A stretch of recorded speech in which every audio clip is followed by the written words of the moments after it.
Welcome to Magitudes. Here's how to rotate elements in Canva. In fact, rotating elements and pictures in Canva is very easy. First of all, let me drag and drop a random picture here from the Photos library. Now I'm just going to resize that a little bit. And now to rotate this picture, all you need to do is click and hold here on that circle symbol and just move the mouse to the left or the right to rotate in the desired direction.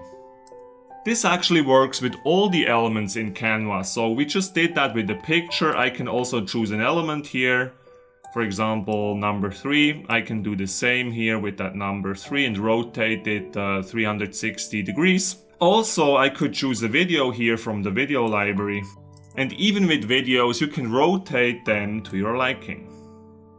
Last but not least, you can also rotate font. So let's say you're adding a new heading to your project, and then simply use the same symbol here and you can easily rotate your text.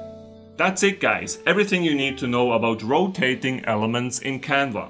I hope this tutorial was useful to you, and if it was, I would be most grateful if you could subscribe to my channel, and in that case, please don't forget to hit the notification bell.